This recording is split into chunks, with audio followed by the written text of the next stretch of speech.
It was a seminal event in the history of several countries and cultures. A unique war in which the final battle was waged more than 2 weeks after a peace treaty was signed.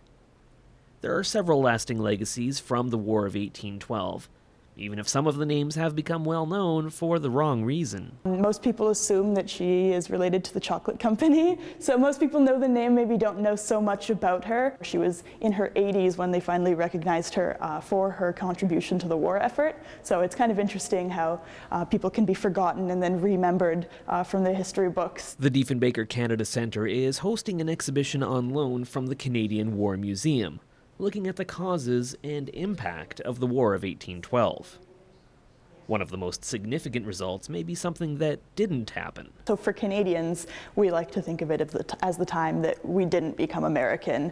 So for Canadians, it's really kind of like a story of one of the fundamental wars in building our modern Canada. But the exhibition looks beyond the impact on Canada, as the war also helped shape the identity of the United States and the relationship between the neighboring nations. For England, the war was viewed as part of their larger conflict with Napoleon.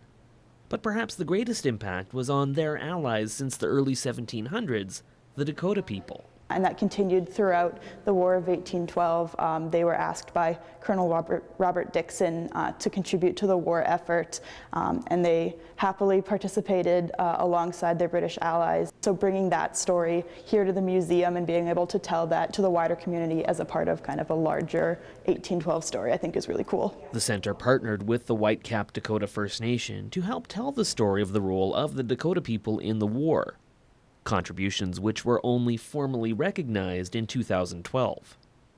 The accompanying exhibit includes a replica of a headdress given to the building's namesake. It's tying together the history of the War of 1812 with our kind of permanent exhibit and our mandate of showcasing the legacy of John Diefenbaker. So this really goes to show the ways in which the Whitecap Dakota First Nation and Dakota people in general, never forgot the alliance that had been struck with the British. And by telling the story of the war from multiple perspectives, Cooley believes visitors will get a more complete understanding of this significant event in human history than they may have learned in school. One that is usually taught in a very specific way. It's usually a battle over who won, the Americans or the Canadians, but by looking at this exhibit, people can really start to look at the different perspectives and think a little bit more historically about the past. 1812, One War, Four Perspectives will be on display at the Diefenbaker Canada Centre through June 21st.